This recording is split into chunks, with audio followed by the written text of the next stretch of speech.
नमस्कार, मी स्वरा. आज तुम्हाला पोह्यापासून वेगळा काहीतरी पदार्थ बनवून दाखवते. आता एक बटाटा घेतलेला आहे, मोठ्या साईजचा घ्यायचा आणि त्याचा किस करून घ्यायचा आहे. तुम्ही आवडीप्रमाणे ठेवू शकता इथे पोहे आणि बटाटा, काही हरकत नाही. आता एक किस करून घेतलेला आहे. किस हे पाण्यामध्ये टाकायचा. बटाट्याला स्टार्च असतात त्याच्यामुळं. आता हे पोहे स्वच्छ धुवून घेते मी 1 ते 2 पाण्याने. पोहेसुद्धा कमी जास्त इथे 1-1.5 वाटी घेऊ शकता तुम्ही. 2 वाट्या घेतल्या तरी चालेल आणि 2 बटाटे, काही हरकत नाही. आता हे हातावर चोळून घ्यायचे. पोहे कधी धुताना हातावर चोळून घ्यायचे. आता हे निथळून घेते पाणी. आता हे साईडला ठेवते हे. आता तर काय करायचं, कोथिंबीर भरपूर घेतलेली आहे. कढीपत्तासुद्धा असा बारीक चिरून घेतलेला आहे. स्वच्छ धुवून कढीपत्ता आणि कोथिंबीर घ्यायची आहे. 1 वाटी घेतली मी. आता कांदा घेतलेला आहे, बारीक चिरून घ्यायचा कांदा. हिरवी मिरचीसुद्धा बारीक चिरून घेतली. इथे चिली फ्लेक्ससुद्धा वापरू शकता. धने घेतलेले आहेत मी 1 चमचा. हे ठेचून घ्यायचे. 1 ते 2 असे तुकडे करायचे धने. आणि जिरे 1 चमचा घेतलेला आहे मी. आणि इथे हिरवी मिरची खूप तिखटाची वापरलेली आहे, कमी तिखटाची वापरू शकता. आता हे सगळं साहित्य मी टाकून घेते यामध्ये. यामध्ये चाट मसाला, आमचूर पावडर दोन्हीपैकी एक असेल तर टाकू शकता. हळद टाकलेली आहे मी. अर्धा चमचा हळद टाका. चवीनुसार मीठसुद्धा टाकायचं आहे. आणि हे किस बघा किती छान हे धुवून घेतलेलं आहे. कधीही बटाटे आपल्याला धुवूनच वापरायचे. त्याला स्टार्च असतात त्याच्यामुळे थोडंसं गळ्याला पण खसखस होतं आणि थोडंसं खाताना पण वेगळंच काहीतरी लागतं. त्याच्यामुळे कधी बटाटा धुवूनच वापरायचा. आता हे छान एकजीव करून घ्यायचं आहे. आणि पाण्याचा अजिबात यामध्ये काही वापर करायचा नाही, गरजच नाही. कारण पोहे आणि बटाट्याचं किस आपण धुवून घेतलेलं आहे त्याच्यामुळे आमचंच पाणी आहे. पाण्याचं अजिबात गरज नाही. आता हे छान असं इथे पहा, अशा प्रकारे थोडंसं प्रेशर देऊनही आपल्याला मळून घ्यायचं. आणि हा पदार्थ तुम्ही लहान मुलांच्या डब्यावर सुद्धा देऊ शकता. नक्कीच आवडीने खातील, मोठेसुद्धा खातील. दुपारच्या वेळेत, मधल्या वेळेत किंवा नाश्त्यामध्ये सुद्धा करू शकता तुम्ही. चहासोबत तर भारीच लागते. आणि इथे पहा, असा गोळा तयार झालेला पाहिजे. अशा प्रकारे हे पीठ असं मळून घ्यायचं. पोहे आणि हे सगळे एकजीव छान करून 10 मिनिटासाठी बाजूला झाकून ठेवलेलं होतं मी. आता इथे पहा, छान असं एकजीव झालेलं आहे. आता काय करायचं, 2 चमचे मी हे तांदळाचं पीठ प्रत्येकाच्या घरात असते. जर नसेल तर इथे रवासुद्धा वापरू शकता. हे दोन्ही काही नाही वापरलं तरी चालेल. आता हे लिंबा एवढ्याच्या आकाराचा असा गोळा घ्यायचा हातावर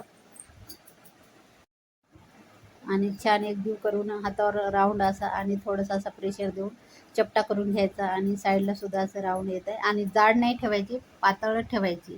जाडच्या आतून कच्ची राहण्याची शक्यता असते, त्याच्यामुळे ही थोडीशी पातळ ठेवायची.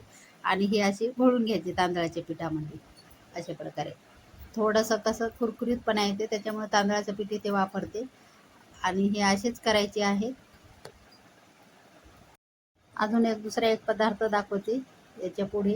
आणि हे असेच कटलेट करून घ्यायचे आणि हाताने असे साईडनी प्रेशर देऊन असे दाबून घ्यायचे आहे. खूप लवकर होते हा पदार्थ, काहीच वेळ लागत नाही. आणि हे आज परत एक वेळेस असे घोळून सगळे असे करून घ्यायचे.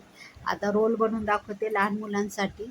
कारण कधी कधी काय होतं, मुलं काही खात नाही, त्याच्यामुळं काहीतरी वेगळं बनवून दिलं त्यांना मधल्या वेळेत किंवा डब्यावर सुद्धा ते आवडीनंच खातात. वेगळं काही दिसलं म्हणजे त्यांना वेगळं काहीतरी वाटतं. त्याच्यामुळं इथे मी रोल्स करते अशा प्रकारे. जाड नाही ठेवायचा, थोडासा पातळ ठेवायचा साईडला. इथे पहा, अशा प्रकारे साईज करून घ्यायची रोलची आणि असंही वळून घ्यायचे रोलसुद्धा. आता हे बाकीचे सगळे मी अशा प्रकारे करून घेणार आहे. आणि इथे पाहू शकता बघा, 4 रोल्स केलेले आहेत मी आणि बाकी हे असे कटलेट केलेले आहेत.